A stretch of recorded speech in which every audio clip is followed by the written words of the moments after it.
नमस्कार दोस्तों, आपका स्वागत है हमारे YouTube चैनल कंपेयर्स फंड में। आज हम जिन दो कंपेयर्स करने वाले हैं, जिन दो म्यूचुअल फंड्स का, एक का नाम है ICICI prudential small cap fund, दूसरा है axis small cap fund. Benchmark index, same benchmark index के, सेम कैटेगरी के, सेम सब कैटेगरी के इन दोनों ही फंड का हम आज कंपेयर करने वाले हैं और देखने वाले हैं कौन सा फंड ज़्यादा बेहतर है किस फंड के मुकाबले। अगर आप इन दोनों के में कहीं कंफ्यूजन में है कि इनमें से कौन सा फंड आपको लेना चाहिए, तो इस वीडियो में आपके सारे इन सवालों का जवाब भी होगा। तो आइए हम स्टार्ट करते हैं। हमेशा की तरह 6 टॉपिक्स पर बात करेंगे: fund overview, return, risk measure, portfolio, fund detail और लास्ट में आपको एक लमसम कैलकुलेट भी करके दिखाएंगे कि अगर मिनिमम और मैक्सिमम आप कितना फंड इसके थ्रू बना सकते हैं कितने सालों में। तो सबसे पहले बात करते हैं फंड ओवरव्यू की। तो फंड ओवरव्यू में बात करते हैं NAV की। तो जहां ICICI prudential small cap fund का NAV इस समय 55 रुपये 59 है, वहीं एक्सिस स्मॉल कैप फंड का NAV 59 रुपये 73 है। VRO रेटिंग की बात करें तो VRO रेटिंग ICICI को मिली है 3 स्टार, वहीं एक्सिस स्मॉल कैप को मिली है 5 स्टार रेटिंग। जनरली 1 से 5 स्टार तक रेटिंग मिलती है इस फंड को, जितनी ज़्यादा रेटिंग मिलती है वो फंड उतना अच्छा होता है। यहाँ axis small cap fund ICICI prudential small cap fund के मुकाबले काफ़ी अच्छा है। कैटेगरी, सब कैटेगरी, स्मॉल कैप, इक्विटी हैं दोनों ही। फंडेज की बात करें, जो जिस फंडेज से हम कंपेयर कर रहे हैं वो ICICI ये 9 साल का है और एक्सिस का है 8 साल 1 महीने का। फंड साइज यानी कितना पैसा लोगों ने अभी तक इन दोनों ही म्यूचुअल फंड में लगाया हुआ है। तो जहाँ ICICI prudential small cap fund में 3,357 करोड़ रुपए लोगों ने अभी तक निवेश किया है, वहीं एक्सिस स्मॉल कैप फंड में 7,695 करोड़ रुपए लोगों ने अभी तक लगाए हैं। तो यहाँ से भी पता चलता है कि आपको कौन सा फंड ज़्यादा अच्छा है, क्योंकि लोगों ने उतने ही ज़्यादा पैसे उस म्यूचुअल फंड में लगाए हुए हैं। अब आइए एक नज़र इन दोनों ही म्यूचुअल फंड के रिटर्न्स पर डाल लेते हैं। 3 महीने के रिटर्न्स की बात करें तो ICICI prudential small cap fund का 1.18%, एक्सिस का 5.48%, 6 महीने में ICICI प्रूडेंशियल ने दिया है 16.36%, वहीं एक्सिस ने दिया 19.26%। 1 साल की बात करें तो ICICI प्रूडेंशियल स्मॉल कैप ने 59.85%, वहीं एक्सिस का 58.3%।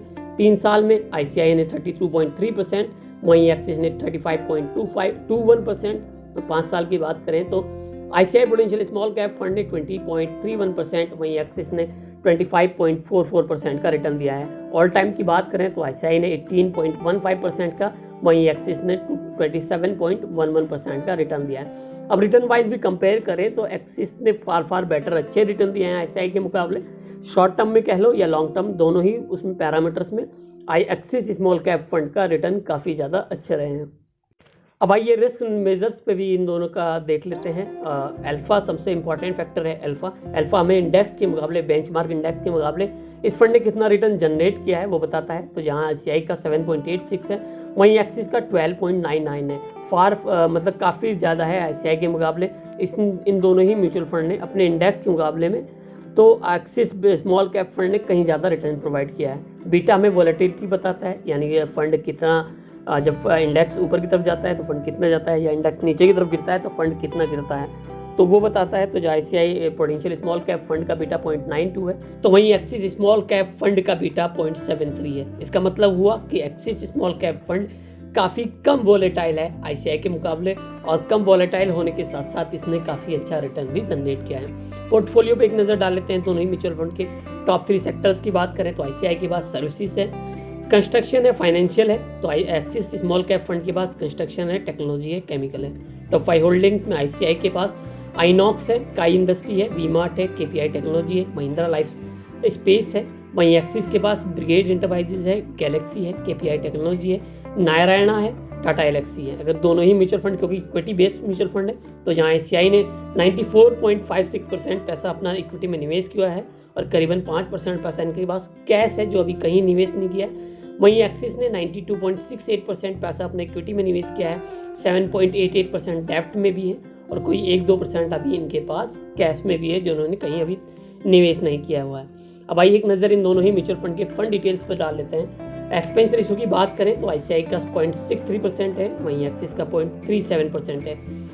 ऑलमोस्ट नहीं कह तो लगभग आधे के बराबर है। एक्सिस स्मॉल कैप फंड का एक्सपेंस रेशियो भी काफ़ी कम है। एग्जिट लोड दोनों का सेम 1%।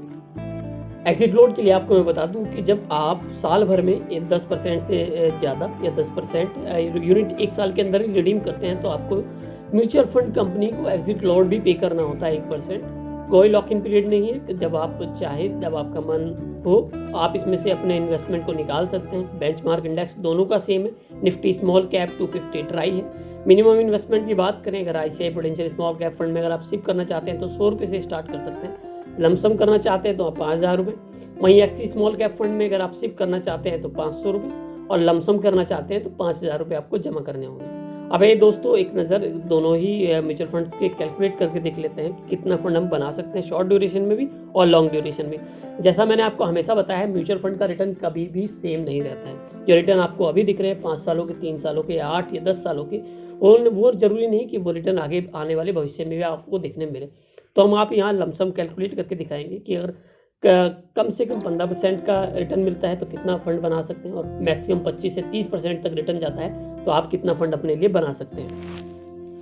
अब आइए एक बार हम 1000 रुपये पे कैलकुलेट करके देख लेते हैं। अगर रिटर्न 15% रहता है तो 10 सालों में हम जो टोटल वैल्यू होगी हमारी होगी 2,78,657 रुपये। वहीं अगर हम 15 सालों तक ये इन्वेस्टमेंट बनाए रखते हैं तो हम 6,76,863 रुपये तक बना सकते हैं। वहीं अगर हम 20 सालों तक ये रिटर्न बना के रखते हैं तो इसके लिए हमें जो टोटल वैल्यू मिलेगी वो मिलेगी पूरे 15,15,955 रुपये।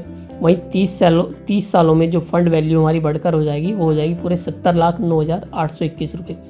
रिटर्न 15% है, मंथली इन्वेस्टमेंट 1000 है। अब मान के चलते हैं हम अपने जो रिटर्न है हमें हमारी 15% ना रहकर 20% हो जाती है, तो इस कंडीशन में भी हम 10 सालों में 3,82,664 रुपये बना सकते हैं। वहीं 20 सालों में अगर हम 20 सालों की बात करें तो 20 सालों में ये जो रिटर्न होगी वो होगी पूरे 31,61,489 रुपये। वहीं 30 सालों में हम जो रिटर्न बना सकते हैं वो बनाते हैं पूरे 2,33,60,810 रुपये। दोस्तों ये जो रिटर्न थी 20%।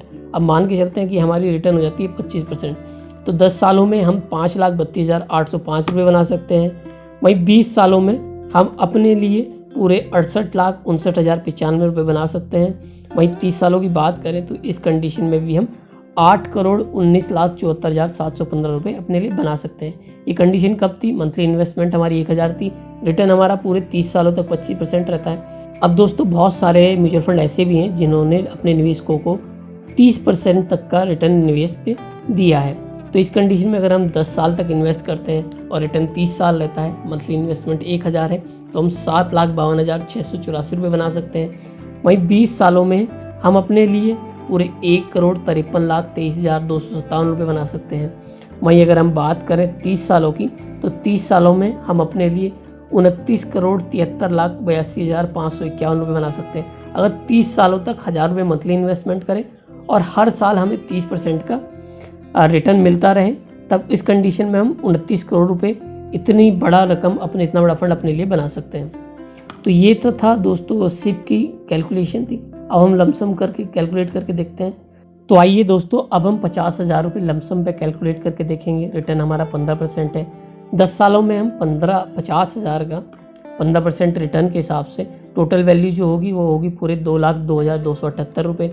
वहीं अगर हम ऐसा 20 सालों तक करते हैं तो इस कंडीशन में हम 8,18,327 रुपये बना सकते हैं। वहीं 30 सालों में 50,000 रुपये लमसम इन्वेस्ट करके 15% रिटर्न रहती है, तो पूरे 33,10,589 रुपये बना सकते हैं। क्या होता है अगर हम ये जो रिटर्न है हमारी इसको बढ़ाकर 20% कर दें, 20% करने पर 10 सालों में आप अपने लिए बना सकते हैं पूरे 3,09,587 रुपये। वहीं 20 सालों में आप अपने लिए बना सकते हैं पूरे 19,16,880 रुपये। वहीं 30 सालों में ये आपका टोटल वैल्यू बढ़कर हो जाती है 1,18,68,816 रुपये। किस कंडीशन में? जब रिटर्न रहता है लगातार 30 सालों तक 20%। अब अगर मान लेते हैं कि आपका रिटर्न 25% रहे, तो इस कंडीशन में 10 सालों में आप 4,65,661 रुपये बना सकते हैं अपने लिए। वहीं 20 सालों में आप पूरे 43,36,809 रुपये। वहीं 30 सालों तक अगर हम सेम रिटर्न बनाए रखते हैं तो हम अपने लिए 4,03,89,678 रुपये बना सकते हैं। अब दोस्तों मान के चलते हैं बहुत सारे, क्योंकि आपको म्यूचुअल फंड आपको पता ही है 30% तक का रिटर्न भी दे रहे हैं। तो अगर मान लेते हैं कि 10 सालों तक हमारा म्यूचुअल फंड हमें 10 सालों तक हमारा म्यूचुअल फंड हमें 30% के रिटर्न देता है, तो इस कंडीशन में हम 6,89,292 रुपये। वहीं 20 सालों तक अगर हम इन्वेस्ट बनाए रखते हैं तो 95,02,482 रुपये। वहीं अगर हम 30 सालों तक इन्वेस्ट करके रखते हैं लमसम 50,000 रुपये, तो इस कंडीशन में भी हम 13,09,99,782 रुपये अपने बना सकते हैं। तो दोस्तों ये थी कैलकुलेशन 50,000 रुपये लमसम के साथ। तो दोस्तों आज की वीडियो में ICICI prudential small cap fund का एक्सिस स्मॉल कैप फंड से कंपैरिजन आपको कैसा लगा। आशा करता हूँ आपके जो सवाल हो, जिन सवालों का आप आंसर ढूंढ रहे हैं वो आपको मिल गए। फिर भी अगर आपका कोई क्वेश्चन है तो नीचे कमेंट बॉक्स में लिख सकते हैं। अगर आप हमारी वीडियो अभी तक देख रहे हैं तो वीडियो को लाइक करना ना भूलें, साथ में हमारे चैनल को सब्सक्राइब भी कर लें। हम ढेरों ऐसी कंपैरिजन से रिलेटेड वीडियो आपके लिए बनाते रहेंगे, जिससे आपको जब कभी भी आप इन्वेस्टमेंट करना चाहते हैं तो आपको कोई परेशानी या कन्फ्यूजन ना हो। धन्यवाद।